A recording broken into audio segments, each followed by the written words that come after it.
Hey yo, what is up? This is Byron, aka Byron Hazlett, and aka Triple B, or you could just call me Byron the Multiple Interests Man. And tonight I'm going to be reviewing a spin-off sequel that's basically a post-apocalyptic horror thriller film, which is based on a novel that you might have read like 9 years ago. If you don't know what I mean, that would be Bird Box Barcelona. Now, the plot is similar to the first movie, and it's unique compared to that, and it also has a few plot twists. So we get this guy named Sebastian, played by Mario Casas, who lost his wife to a car accident, and his daughter Anna to a group of seers that force her to look at the creature that forces people to commit suicide based on its possession. And Sebastian also looks at the creature, but luckily he survived. And no, he's not crazy or insane or villainous, although he does wear some special goggles to make people think that he did not look at the creature when nobody's supposed to. And so he meets up with people like Claire, who is played by Georgina Campbell, Octavio, Isabel, Rafa, and Roberto, as they go into a bomb shelter to keep themselves safe from the creature. Although Sebastian navigates his own journey, surviving through the streets of Barcelona, despite him hearing his late daughter trying to convince him or anybody else to die. The group later meets this female kid named Sophia,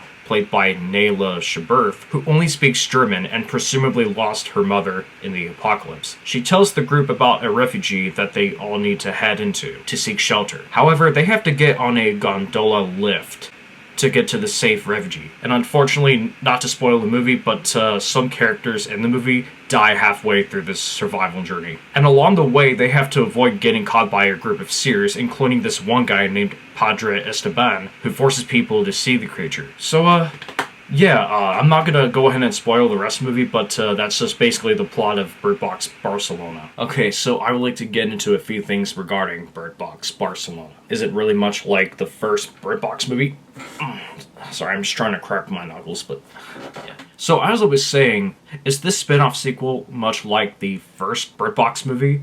I assume that it is, but not entirely because of the cast members that they have, and that it takes place in a city called Barcelona. Now, basically, if you don't know what Barcelona is, it's basically one of the cities that's located in Spain. But anyway, I do assume that this movie does take place in the Bird Box universe, because, well, I mean, you know, it does take place, not in the same timeline, but, you know, it does take place in the same universe as the first Bird Box movie did. Because, you know, when it comes to this and the first movie, they're both basically the opposite of this movie franchise, which is A Quiet Place. Although in this movie, we actually got to see a few things that were actually revealed in this particular film that we did not get to see in the first film. They revealed a couple things. Like, they revealed the spirits that literally come out of people's bodies, which is kind of weird. I mean, honestly, they did use CGI, but I think it's kind of weird to put that in a movie that's basically a suspenseful thriller film, especially for adults. And we actually got to see the eye view of the creature, although the creature itself has yet to be revealed. And I'll tell you what, if they make another Bird Box film, I hope that they reveal that creature, because honestly,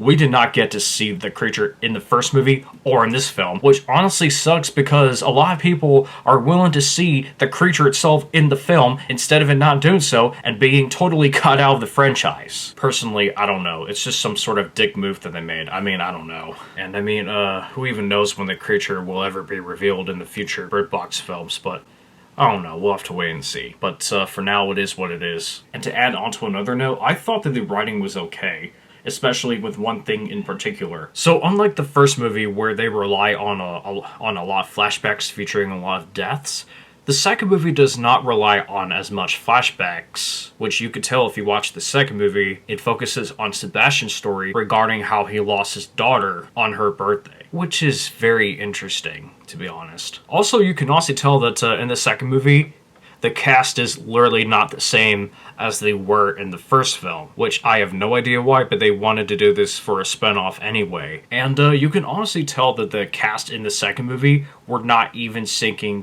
to English properly, like most of the time. So like, if you want to see the proper lip syncing in the movie by the cast, you'll have to watch it in Spanish, since the movie itself is actually a Spanish film. I have not told you that before, but apparently I just did, so there you go. So at the end of the day, as Bird Box Barcelona literally looked like a different movie, I have no choice but to give this movie nothing but a 3 out of 5. I don't know what to say, but I mean, yeah, the movie itself it was just average. But like, it was kind of promising, and it had its moments, and it also tried to be a movie that it could be for the Bird Box franchise itself, which literally became a franchise because of the novel and also because of the first film. And in case if you guys didn't know, I actually made a review on Bird Box a few years ago, so if you guys want to check it out, the link is in the description below. And other than that, yeah. So yeah, that is my review on Bird Box Barcelona. Hope you guys enjoy this film. Be sure to like and subscribe, and I will see you later.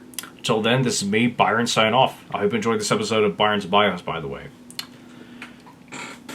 Peace!